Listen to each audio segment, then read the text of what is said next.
Hello students, कैसे हैं आप सब। मेरा नाम है राजन कुमार एंड आप देख रहे हैं राजन एकेडमी ऑफ एजुकेशन। आज के इस वीडियो में हम लोग बात करेंगे test, measurement and evaluation. Chapter number 7 है, ठीक है। चैप्टर नंबर 7 के एमसीक्यूज हम लोग यहाँ पर देखेंगे और 10 एमसीक्यूज मैं इस वीडियो में कवर करूँगा।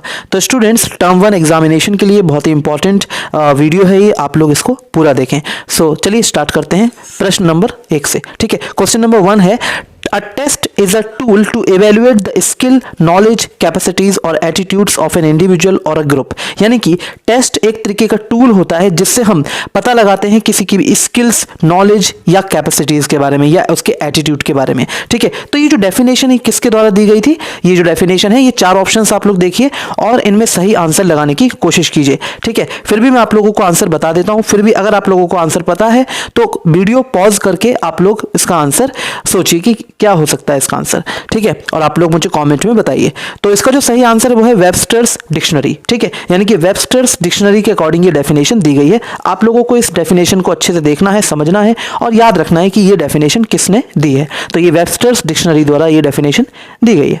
तो चलिए अब बात करते हैं क्वेश्चन नंबर 2 की। क्वेश्चन नंबर 2 में देख लेते हैं क्या है। क्वेश्चन नंबर 2 में मेजरमेंट के बारे में बताया गया है। इसमें बताया गया है कि जो मेजरमेंट है उसका मतलब होता है कि process of administering a test to obtain quantitative data. यानी कि जो टेस्ट किया गया है उसको अच्छे से समझना और जो क्वांटिटेटिव डेटा है उसको फाइंड आउट करना कि हमें उससे क्या क्वांटिटेटिव डेटा मिल सकता है, ठीक है, जो आंकड़े हमें मिल सकते हैं। तो ये जो मेजरमेंट की पूरी जो डेफिनेशन आप देख रहे हैं, ठीक है, कि measurement refers to the process of administering a test to obtain quantitative data. ये जो पूरी डेफिनेशन है ये किसके द्वारा दी गई, आप लोगों को ये बताना है। तो ये जो डेफिनेशन है ये H.M. बैरो के द्वारा दी गई, ठीक है। किसके द्वारा दी गई है? H.M. बैरो के द्वारा दी गई। तो स्टूडेंट्स अब चलते हैं हम लोग क्वेश्चन नंबर 3 पर। तो हम लोग जान लेते हैं कि क्वेश्चन नंबर 3 में क्या कह रहे हैं। क्वेश्चन नंबर 3 में कह रहे हैं, evaluation is a study designed to assist some audience to assist an object's merit and worth। यानी कि इसमें कह रहे हैं कि जो इवैल्यूएशन यानी कि मूल्यांकन का क्या मतलब है। तो मूल्यांकन एक ऐसा अध्ययन है, एक ऐसी स्टडी है जो डिज़ाइन की गई है to assist some audience to assist an object's merit and worth. यानी कि हम इससे इवैल्यूएशन से क्या पता लगाते हैं कि किसी भी ऑब्जेक्ट की क्या मूल्य किसी भी ऑब्जेक्ट का क्या मूल्य है, ठीक है, उसकी वर्थ कितनी है, ठीक है, उसकी मेरिट क्या है, ठीक है, उसकी विशेषताएं क्या है, ये सारी चीज़ें हम पता लगाते हैं इवैल्यूएशन से। तो ये जो डेफिनेशन दी गई है ये किसके द्वारा दी गई है आप लोगों को बताना है। तो जैसा कि हम देख सकते हैं कि 4 ऑप्शंस हमें यहाँ पर दे रखे हैं। तो जो सही आंसर है वो है शफल बीम, ठीक है, शफल बीम के द्वारा ये डेफिनेशन दी गई। तो स्टूडेंट्स चलते हैं अब क्वेश्चन नंबर 4 की तरफ। तो देख लेते हैं कि क्वेश्चन नंबर 4 में क्या कह रहे हैं। क्वेश्चन नंबर 4 में कह रहे हैं कि जो BMI होता है यानी कि बॉडी मास इंडेक्स होता है हेल्दी पर्सन का, तो वो कितना होना चाहिए। तो स्टूडेंट्स जैसा कि हम देख सकते हैं कि 4 ऑप्शंस हैं। तो हम लोग सबसे पहले तो ये देख लेते हैं कि BMI क्या होता है। देखिए बॉडी मास इंडेक्स होता है, ठीक है, इसका मतलब होता है बॉडी मास इंडेक्स। तो हर किसी का बॉडी मास इंडेक्स अलग अलग हो सकता है, ठीक है। तो ये वेट और हाइट पर डिपेंड करता है कि आपका बॉडी मास इंडेक्स कितना होगा, ठीक। और इसको निकालने के लिए एक फॉर्मूला होता है, ठीक है। तो जो फॉर्मूला होता है उसके बारे में हम अभी चर्चा करेंगे।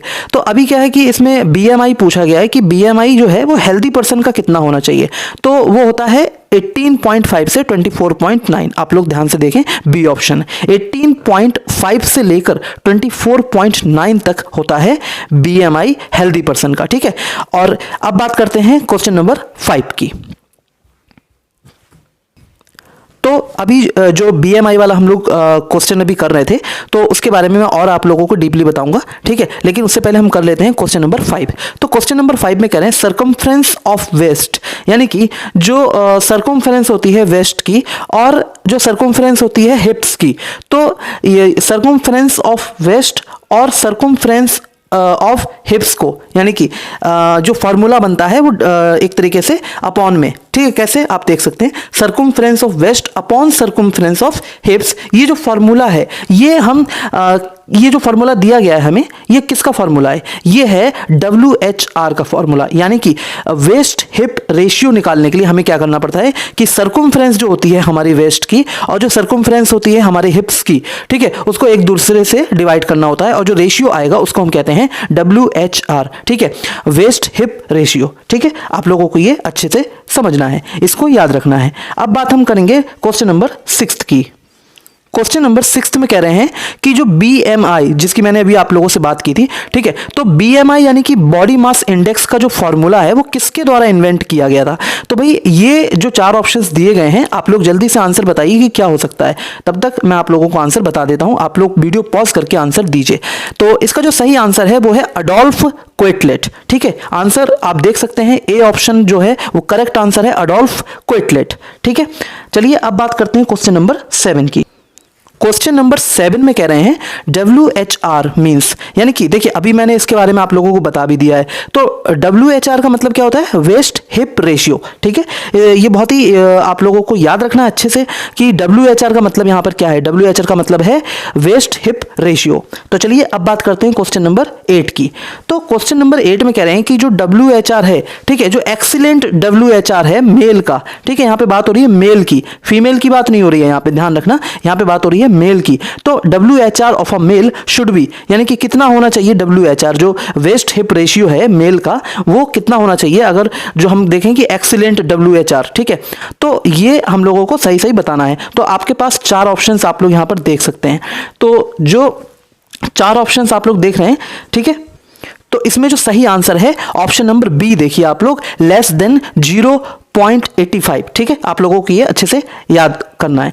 तो लेस देन 0.85 इसका करेक्ट आंसर है, बी ऑप्शन आप लोग देख सकते हैं।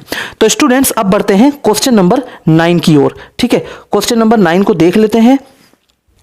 क्वेश्चन नंबर 9 जो है क्वेश्चन नंबर 8 की तरह ही है, लेकिन इसमें हमसे पूछा गया है कि जो एक्सीलेंट WHR है, यानी कि जो एक्सीलेंट WHR है फीमेल का, वो कितना होना चाहिए। तो इसमें जो सही आंसर है, यानी कि waist hip ratio of a female कितना होना चाहिए, एक्सीलेंट WHR, ये होना चाहिए लेस देन 0.75। ठीक है, लेस देन 0.75। ठीक है, तो ये हो गया क्वेश्चन नंबर 9। अब बात कर लेते हैं क्वेश्चन नंबर 10। ठीक है, तो क्वेश्चन नंबर 10 में जो बोल रहे हैं कि जो BMI यानी कि बॉडी मास इंडेक्स जो 35 से लेके 39.9 यानी कि 35 से लेके 39.9 तक जो BMI है, ठीक है, वो कौन सी कैटेगरी के अंतर्गत आता है। तो ये 4 ऑप्शंस आप लोग देखिए, क्या वो हेल्दी BMI हम इसको कह सकते हैं, क्या हम इसको ओबेसिटी ग्रेड 2 कहेंगे या ओबेसिटी ग्रेड 3 कहेंगे। तो देखिए इसमें जो 3 ऑप्शन है, इनमें से जो बी ऑप्शन आप लोग देख रहे हैं, बी ऑप्शन ओबेसिटी ग्रेड 2, ये इसका करेक्ट आंसर है। आप लोग अच्छे से देख लीजिए। ठीक है, इसका जो चार्ट आप लोग देखते हैं कि BMI का एक चार्ट होता है जिसमें कैटेगरी दे रखी होती है कि किसका कितना जो BMI होता है। ठीक है, तो हेल्दी BMI कितना होता है, ओबेसिटी ग्रेड 2 कितना होता है, ये सारी चीजें आप लोगों को याद होनी चाहिए। ठीक है, जो MCQs क्वेश्चन है कहीं से भी आप लोगों से पूछ लिए जाते हैं चैप्टर में से, तो आप लोगों को ये अच्छे से याद होना चाहिए। तो जो BMI है, ठीक है, 35 पॉइंट से लेके 39.9 तक जो किसके अंतर्गत आता है, कौन सी कैटेगरी के अंतर्गत आता है, ये आता है ओबेसिटी ग्रेड 2, बी ऑप्शन आप लोग यहां पे देख सकते हैं। सो स्टूडेंट्स, आई होप आप लोगों को ये वीडियो वैल्यूएबल लगा होगा। अगर आप लोगों को ये वीडियो पसंद आया तो प्लीज लाइक कीजिए, शेयर कीजिए एंड कमेंट कीजिए।